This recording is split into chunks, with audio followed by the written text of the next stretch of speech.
Assalamualaikum warahmatullahi wabarakatuh. Perkenalkan, nama saya Salsabila Sifardi dengan NIM 1908 1030 1005. Pada video kali ini, saya akan menunjukkan hasil analisis dari PT Metro Healthcare Indonesia. Video ini disusun untuk memenuhi tugas akhir mata kuliah analisis keuangan kelas D dengan dosen pengampu Ibu Dewi Ayu Puspita. Untuk yang pertama, mengenai profil perusahaan. PT Metro Healthcare Indonesia ini merupakan perusahaan go public yang bergerak di bidang kesehatan terpadu yang memiliki rumah sakit yang tergabung dalam Metro Hospital Group. Perusahaan ini berada pada sektor kesehatan healthcare yang berdiri sejak 7 Oktober 2015. Perusahaan ini didirikan dengan nama PT Aruna Anjaya Perkasa, lalu berubah menjadi PT Senturi Healthcare, dan lalu berubah lagi pada tanggal 8 Juli 2019 menjadi PT Metro Healthcare Indonesia. Selanjutnya, mengenai analisis aktivitas operasi PT Metro Healthcare Indonesia. Untuk yang pertama, laba operasi. Laba operasi pada PT Metro Healthcare Indonesia Tbk ini sebesar 8 miliar sekian, di mana laba operasi ini hanya berisi beban-beban yang mempengaruhi kegiatan operasional perusahaan. Dari laba operasi ini dapat memberikan suatu dasar untuk menilai keberhasilan suatu perusahaan. Laba operasi ini dapat menunjukkan penilaian efisiensi sebuah manajemen dalam mengolah sebuah perusahaan. Selanjutnya, laba non-operasi. Laba non-operasi pada PT Metro Healthcare Indonesia ini sebesar 51 miliar sekian.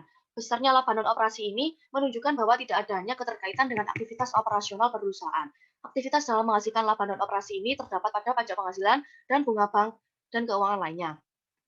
Selanjutnya, penghasilan komprehensif. Penghasilan komprehensif pada PT Metro Healthcare Indonesia Tbk tahun 2019 ini mengalami penurunan, meskipun tetap terjadi kerugian pada perusahaan. Adanya penurunan ini ditunjukkan pada adanya penurunan penghasilan beban komprehensif lain. Selanjutnya, untuk pos luar biasa, pos khusus, dan operasi yang dihentikan. PT Metro Healthcare Indonesia ini tidak memiliki pos-pos tersebut. Hal ini dikarenakan pada perusahaan tersebut tercatat tidak pernah terjadi kejadian-kejadian yang tidak biasa terjadi, seperti adanya kecelakaan dalam kegiatan operasional perusahaan, kerugian akibat gempa bumi, ataupun bencana lainnya. Selanjutnya, perubahan akuntansi. Pada PT Metro Healthcare Indonesia ini tidak dapat perubahan akuntansi selama satu periode penuh. Berlaku juga untuk tahun 2018, perusahaan ini tidak terjadi perubahan akuntansi dalam bentuk apapun. Selanjutnya, beban tangguhan yang mungkin terjadi pada perusahaan. Beban tangguhan adalah beban yang dibayar di muka jangka panjang, tetapi aset dasarnya tidak akan sepenuhnya digunakan sampai satu atau beberapa periode. Pada perusahaan ini ditunjukkan berupa pajak dibayar di muka sebesar 6 miliar sekian. Selanjutnya, mengenai imbalan kerja tambahan. Pada PT Metro Healthcare Indonesia ini terdapat imbalan kerja tambahan, yaitu berupa imbalan pasca kerja sebesar 6 miliar sekian pada tahun 2019 dan 2 miliar sekian pada tahun 2018. Dampak dari adanya imbalan pasca kerja ini membuat laba perusahaan semakin berkurang karena adanya tanggungan yang akan diberikan kepada karyawan. Selanjutnya, mengenai laba per saham. Yang pertama, struktur modal sederhana. Menghasilkan laba per saham dasar sebesar minus 3. Pada struktur modal sederhana ini hanya menggunakan satu aspek yang menjadi fokus hitungan, yaitu laba per saham dasar. Pada perusahaan ini, besarnya laba per saham dasar tahun 2019 sebesar minus 3. Hal ini dikarenakan pada tahun 2019 terjadi kerugian yang tentunya mempengaruhi laba yang akan dibagikan atas saham yang beredar. Laba per saham dasar ini lebih mudah dihitung menggunakan struktur modal sederhana, karena pada catatan atas laporan keuangannya itu tidak dijelaskan ataupun tidak dituliskan secara detail besarnya saham beredar sepanjang tahunnya. Selanjutnya, mengenai analisis imbal hasil atas modal investasi dan analisis profitabilitas. Untuk yang pertama, menghitung RNOA. RNOA dapat dihitung dengan 4 dibagi dengan 0. Dan besarnya NOPAT pada tahun 2019 sebesar 98 miliar sekian. Lalu, untuk besarnya NOA sebesar 2 miliar sekian pada tahun 2019 dan sebesar 222 miliar pada tahun 2018. Sehingga dapat dihitung RNOA pada tahun 2019 besar 0,081. Berdasarkan hasil perhitungan RNOA di atas, menunjukkan bahwa tingkat pengembalian atas aset operasi neto terhadap NOPAT sebesar 0,081. Besar kecilnya rasio ini ditentukan dari besarnya NOPAT yang dihasilkan, di mana NOPAT akan dipengaruhi oleh penjualan bersih dari sebuah perusahaan. Selanjutnya, imbal hasil atas ekuitas saham biasa, yaitu ROCE, sebesar minus 0,0215. Berdasarkan perhitungan di atas, ROCE ini sebesar minus 2,15%, di mana hal ini berarti laba neto tidak mampu memberikan imbal hasil kepada para pemegang saham. Pada perusahaan ini memiliki laba neto yang lebih kecil daripada ekuitas pemegang sahamnya. Selanjutnya, imbal hasil atas aset operasi yang dipengaruhi oleh leverage. Langkah pertama yang dihitung yaitu dengan menghitung rata-rata OA, menghasilkan angka sebesar 1.439 sekian. Lalu yang kedua, menghitung OLEV dan menghasilkan besaran angka sebesar 0,19. Untuk menghitung RNOA-nya dapat dilihat pada rumus pada word tersebut dan menghasilkan angka sebesar 0,098. Berdasarkan hasil perhitungan tersebut, pada PT Metro Healthcare Indonesia ini sebesar 9,8%, di mana hal ini dikarenakan adanya pengaruh dari hitungan OLEV yang bernilai positif, sehingga mampu meningkatkan hasil dari RNOA. Selanjutnya, imbal hasil atas aset operasi neto yang dikaitkan dengan hubungan margin laba dan perputaran aset operasi neto. Yang pertama, margin laba operasi netonya sebesar 0,637 dan perputaran aset operasi netonya sebesar 0,128, sehingga imbal hasil atas aset operasi neto sebesar 0,818. Berdasarkan perhitungan di atas, imbal hasilnya sebesar 0,0818, di mana hal tersebut didapat dari margin laba operasi dikali dengan perputaran aset operasi neto. Margin laba ini dipengaruhi oleh nopat dan penjualan, sedangkan untuk perputaran aset operasi dipengaruhi oleh penjualan dan rata-rata NOA. Selanjutnya mengenai imbal hasil atas ekuitas saham biasa yang dipengaruhi oleh leverage. Dapat dihitung dengan rumus ROCE sama dengan RNOA ditambah LEV dikali spread, di mana LEV sebesar 0,068 dan spread sebesar 0,7226, sehingga dapat dihitung ROCE RNOA ditambah LEV dikali spread sebesar 0,15. Hasil perhitungan LEV ini menghasilkan sebesar 0,068 dengan nilai LEV yang tinggi juga dapat menaikkan nilai ROCE yang tinggi yaitu sebesar 0,098. Hasil perhitungan NFO yang bernilai positif mencerminkan lebih banyak liabilitas non-operasi daripada aset non-operasinya. Namun hasil NEV pada perusahaan ini bernilai negatif, yang artinya lebih banyak imbal hasil investasi daripada beban bunganya. Selanjutnya, untuk menghitung ROCE, yaitu margin laba dikali perputaran aset dikali leverage, yang menghasilkan angka sebesar minus 0,021, di mana hasil perhitungan ini bernilai negatif karena margin laba disesuaikannya bernilai negatif. Selanjutnya, untuk imbal hasil atas modal yang diinvestasikan, yaitu ROIC, sebesar minus 0,101. Berdasarkan perhitungan di atas, imbal hasil atas modal yang diinvestasikan ini bernilai negatif. Hal ini terjadi karena pada tahun 2019, perusahaan ini mengalami kerugian sehingga kerugian tersebut berdampak pada segala aspek. Selanjutnya, mengenai analisis laporan arus kas. Metode pelaporan arus kas yang digunakan pada perusahaan ini adalah metode langsung, di mana metode ini terlihat dari penyusunan laporan arus kasnya, penyajian laporan arus kas dikelompokkan secara langsung berdasarkan aktivitasnya. Berikut tabel common size dari arus kas dari aktivitas operasi, aktivitas investasi, dan aktivitas pendanaan. Selanjutnya, untuk menghitung arus kas bebas, itu dapat dihitung dengan penjualan dikurangi beban operasi dikali 1 dikurangi beban pajak dibagi laba sebelum pajak yang menghasilkan nilai sebesar 98 miliar sekian. Untuk perubahan NOA pada tahun 2019 dan 2018 itu sebesar 98 miliar, di mana perubahan NOA tersebut digunakan untuk menghitung arus kas bebas yang menghasilkan angka sebesar minus 1 triliun 857 miliar sekian. Berdasarkan perhitungan di atas, arus kas bebasnya bernilai negatif, di mana hal ini mencerminkan bahwa tidak ada jumlah kas yang tersedia untuk aktivitas operasi setelah penyisian untuk kebutuhan pendanaan dan investasi. Selanjutnya, rasio kecukupan arus kas, yaitu sebesar 0,1902. Rasio kecukupan arus kas ini sangat penting. Rasio sebesar 1 menunjukkan bahwa perusahaan tercukupi akan kebutuhan uang tunai tanpa membutuhkan pendanaan eksternal. Hasil perhitungan rasio kecukupan pada perusahaan ini sebesar 0,19, yang mana sangat jauh di atas angka 1. Artinya, laba perusahaan sangat tercukupi akan kebutuhan uang tunai. Selanjutnya, rasio reinvestasi kas, yaitu sebesar 0,0094. Berdasarkan dari perhitungan di atas, pada perusahaan ini menghasilkan rasio reinvestasi kas sebesar 0,9%. Hal ini tidak mencerminkan kepuasan rasio reinvestasi kas sebesar 7% sampai dengan 11%. Selanjutnya, analisis likuiditas serta struktur modal dan solvabilitas perusahaan. Pada tabel tersebut ditunjukkan penjabaran aset lancar. Lalu, untuk menghitung rasio lancar, dapat dihitung dengan aset lancar dibagi dengan liabilitas jangka pendek yang menghasilkan angka sebesar 4,46.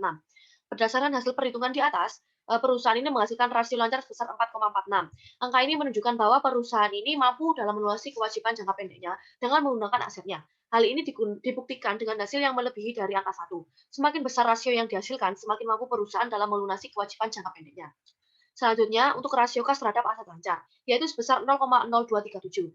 Berdasarkan perhitungan di atas, perusahaan ini menghasilkan rasio sebesar 0,0237. Dari angka ini menunjukkan bahwa kas dari perusahaan ini tidak mampu untuk membiayai tagihan perusahaan. Selanjutnya, rasio kas terhadap liabilitas jangka pendek, yaitu sebesar 0,1061. Perhitungan di atas ini menunjukkan ketersediaan kas dalam memenuhi kewajiban jangka pendeknya. Pada perusahaan ini hanya mampu memenuhi kewajiban jangka pendeknya sekitar 10% dari ketersediaan kas perusahaan. Selanjutnya, perputaran piutang usaha. perputaran piutang usaha yang dihasilkan pada perusahaan ini yaitu sebesar 0,7966, di mana perusahaan ini menunjukkan bahwa tingkat perputaran piutang usaha hanya 0,7966 kali dari penjualan. Selanjutnya jumlah hari dalam piutang, yaitu sebanyak 128 hari. Berdasarkan hasil perhitungan di atas ini, menunjukkan sebanyak 128 hari untuk menagih piutang agar terbayarkan. Selanjutnya mengenai perputaran persediaan. Perputaran persediaan pada perusahaan ini sebesar 15,454. Hasil perhitungan ini menunjukkan rata-rata kecepatan perputaran persediaan pada perusahaan PT Metro Healthcare Indonesia tahun 2019 sebesar 15,45 kali. Artinya, rata-rata tingkat kecepatan persediaan bergerak masuk dan keluar perusahaan di tahun 2019 sebanyak 15,454 kali. Selanjutnya, hari penjualan dalam persediaan, yaitu sebesar 17,75 hari. Dari rasio jumlah hari penjualan dalam persediaan perusahaan ini, tampak bahwa tahun 2019 didapatkan angka sebesar 17,7 hari. Artinya perusahaan membutuhkan rata-rata sebanyak 17,7 hari atau sekitar 18 hari untuk menjual persediaannya. Selanjutnya, jumlah hari pembelian dalam utang usaha, yaitu sebesar 37,1208. Hasil perhitungan jumlah hari pembelian dalam utang usaha ini artinya rata-rata waktu yang dibutuhkan PT Metro Healthcare Indonesia dalam membayar utang usahanya adalah kurang lebih selama 37 hari. Selanjutnya rasio cepat yaitu sebesar 0,94246. Dalam rasio cepat ini akan bernilai baik ketika bernilai lebih dari 1 atau 1. Dalam perhitungan kali ini, perusahaan PT Metro Healthcare Indonesia dihasilkan nilai kurang dari 1 pada tahun 2019, yaitu sebesar 0,9426. Hal ini dapat dikatakan perusahaan dianggap tidak sehat atau dianggap perusahaan ini tidak mampu dalam membayar atau melunasi utang lancar dalam siklus operasi yang sedang dijalankan perusahaan. Selanjutnya, ukuran arus kas, yaitu sebesar 0,350804. Perhitungan ukuran arus kas menghasilkan sebesar 0,35 ini artinya, jika dilihat dari arus kas masuk yang berasal dari aktivitas operasinya, kas masuk pada perusahaan ini belum cukup untuk menutupi seluruh utang jangka pendeknya. Rasio arus kas operasi berada di bawah 1 yang berarti terdapat kemungkinan perusahaan tidak mampu membayar kewajiban lancar tanpa menggunakan arus kas dari aktivitas lainnya. Selanjutnya, struktur modal. Dari hasil perhitungan menggunakan common size struktur modal, perusahaan PT Metro Healthcare Indonesia didapati bahwa proporsi tertinggi didapat dari modal saham yaitu sebesar 94,95%. Dari hasil analisis dapat disimpulkan bahwa pendanaan perusahaan lebih besar berasal dari ekuitasnya daripada yang berasal dari utangnya. Artinya, aktivitas bisnis perusahaan sangat efektif sehingga dapat memperoleh laba yang cukup besar untuk berbelanja keperluan usaha. Selanjutnya, total utang terhadap total modal, yaitu sebesar 0,071. Perusahaan ini memiliki rasio hutang terhadap modal sebesar 0,071 yang berarti bahwa total hutang adalah 7,1% dari total modal. Nilai rasio sebesar 0,071 ini dianggap kurang sehat oleh banyak analis. Solvabilitas yang terlalu kecil menyatakan bahwa pihak manajemen tidak berani mengambil sebuah risiko. Selanjutnya, total utang terhadap modal ekuitas, yaitu sebesar 0,07, di mana rasio ini menunjukkan pendanaan kredit pada perusahaan Metro Healthcare Indonesia sama dengan 0,07 kali untuk setiap $1 pendanaan ekuitas. Selanjutnya, utang jangka panjang terhadap modal ekuitas, yaitu sebesar 0,04. Hasil dari perhitungan di atas menggambarkan bahwa perusahaan ini menjaminkan setiap 0,048 modal yang dimiliki untuk melakukan pinjaman jangka panjang perusahaan. Besaran hutang hanya sekitar 4,3% dari total modal yang dimiliki. Selanjutnya, mengenai utang jangka panjang terhadap total utang, yaitu sebesar 0,373. Rasio ini digunakan untuk mengukur proporsi utang jangka pendek dari total utang yang ada. Perhitungan rasio utang jangka pendek terhadap total utang ini sebesar 0,373. Artinya, sebagian besar utangnya merupakan utang jangka pendek yang akan jatuh tempo dalam kurun waktu kurang dari 1 tahun. Sehingga, dalam waktu dekat, perusahaan memiliki kewajiban yang cukup besar yang harus segera dibayar. Selanjutnya, mengenai komposisi aset. Dari hasil perhitungan komposisi di atas, didapati bahwa proporsi tertinggi berasal dari aset tetap, yaitu sekitar 2 triliun sekian atau 87,57%. Selanjutnya, mengenai hubungan arus kas dengan beban tetap, yaitu sebesar 55,37. Hasil perhitungan rasio ini sebesar 55,37, yang artinya kas masuk perusahaan mampu mencukupi untuk menutupi beban tetapnya, karena pengeluaran untuk beban tetap lebih kecil daripada kas operasinya. Selanjutnya, perhitungan rasio atas likuiditas perusahaan, usia perusahaan dan profitabilitas kumulatif, rasio profitabilitas yang diproksi dalam bentuk ROA, rasio struktur keuangan dan tingkat perputaran modal. Yang pertama, rasio lancar sebesar 4,46. Jika rasio tersebut di atas 1, dalam analisis rasio ini berarti perusahaan aman untuk membayar kewajiban lancarnya dengan menggunakan aset lancarnya. Dan jika rasionya kurang dari 1, berarti perusahaan bisa kesulitan membayar utangnya tepat waktu kepada kreditor. Selanjutnya, rasio cepat, yaitu sebesar 4,36. Nilai quick ratio ini dinilai baik karena bernilai lebih dari satu. Jika nilai yang dihasilkan berada di bawah satu, maka perusahaan dianggap tidak mampu membayar hutang lancar dalam satu siklus operasional tertentu. Selanjutnya, rasio kas yaitu sebesar 0,106, yaitu bernilai lebih dari satu sama dengan baik. Jika nilai yang dihasilkan berada di bawah satu, maka perusahaan dianggap tidak mampu membayar hutang lancar dalam satu siklus operasional tertentu. Dari hasil perhitungan pada perusahaan ini, tahun 2019 dengan besar 0,106, yang artinya perusahaan ini dianggap tidak sehat dan menunjukkan bahwa keadaan perusahaan yang tidak baik, maka semakin rendah rasio ini semakin buruk kinerja keuangan yang dilakukan oleh perusahaan. Untuk selanjutnya, mengenai rasio perputaran kas, yaitu sebesar 20,70. Perhitungan rasio ini berarti selama tahun 2019, kas berputar sebanyak 20 kali dalam setahun. Dan ini menandakan bahwa kas pada perusahaan ini dapat dimanfaatkan dengan baik dalam menghasilkan penjualan dan juga tambahan kas untuk usahanya. Akan tetapi, bila ingin mengetahui rasio perputaran kas yang baik, tidaklah cukup bila hanya melihat rasionya pada tahun tersebut, tetapi harus membandingkan dengan rasio tahun sebelumnya apakah mengalami pertumbuhan atau tidak. Selanjutnya, perhitungan ROA pada tahun 2019, yaitu sebesar minus 0,0099. ROA ini merupakan tingkat pengembalian aset, di mana juga berarti rasio profitabilitas yang menunjukkan persentase keuntungan yang diperoleh perusahaan sehubungan dengan keseluruhan sumber daya atau rata-rata jumlah aset. Semakin tinggi nilai ROA, maka akan semakin baik pula perusahaan tersebut, karena tingkat pengembalian investasinya yang semakin besar. Untuk menghitung nilai ROA lebih baik atau tidak dengan cara membandingkan ROA setiap tahunnya bukan dengan perusahaan yang berbeda. Hasil perhitungan ROA pada perusahaan ini yaitu sebesar minus 0,0099. Selanjutnya DER yaitu debt to equity ratio yaitu sebesar 0,0771. Perusahaan yang sehat secara keuangan ditunjukkan dengan rasio DER ini, yaitu di bawah angka 1 atau di bawah 100%. Semakin rendah rasio DER, maka semakin bagus. Pada perusahaan ini memiliki rasio sebesar 0,0771 yang bisa dibilang perusahaan yang sehat. Semakin rendah rasio DER perusahaan, maka akan semakin bagus. DER yang rendah menunjukkan bahwa hutang atau kewajiban perusahaan lebih kecil daripada seluruh aset yang dimilikinya. Selanjutnya, tingkat perputaran modal, yaitu sebesar minus 1,3. Perputaran modal kerja merupakan rasio keuangan yang menunjukkan kemampuan perusahaan dalam menggunakan modal kerja untuk menciptakan penjualan. Rasio ini mempresentasikan seberapa banyak modal kerja berputar dalam satu tahun. Berdasarkan perhitungan di atas, dapat disimpulkan bahwa perputaran modal pada perusahaan ini sebesar minus 1,3 kali dalam satu tahun. Ini juga berarti bahwa nilai penjualan bersih yang diperoleh adalah minus 1,3 kali dari modal kerja. Selanjutnya, saran sebagai calon investor. Pak, PT Metro Healthcare Indonesia (TBK) ini dalam pengembalian atas aset operasi itu yang baik karena hasil perhitungan RNOA-nya sebesar 0,081. RNOA ini merupakan rasio yang digunakan untuk menghitung kinerja operasi pada perusahaan. Jika semakin tinggi hasil rasio, dapat dikatakan perusahaan lebih mampu mengelola aset operasi untuk menghasilkan jumlah laba operasi bersih yang lebih besar lagi. Namun, di sisi lain, kecukupan kas yang dimiliki perusahaan ini kurang tercukupi. Hal ini dapat dilihat pada perhitungan rasio kecukupan arus kas, di mana pada perusahaan ini memperoleh hasil sekitar 0,1902. Selain itu, pada perusahaan ini harus lebih memperhatikan aktivitas investasinya dalam memperoleh aset tetap. Karena untuk melakukan penjualan persediaan perlu membutuhkan waktu yang lama, yaitu sesuai dengan perhitungan rasio jumlah hari penjualan dalam persediaan. Selanjutnya, saran sebagai calon kreditor. Dengan melihat hasil perhitungan rasio lancar pada tahun 2019, yaitu sebesar 4,460, artinya perusahaan ini mampu dalam melunasi kewajiban jangka pendeknya hanya dengan menggunakan seluruh asetnya karena hasil rasio lancar lebih dari satu, dan ketersediaan kas atau setara kasnya cukup untuk membayar kewajiban jangka pendek.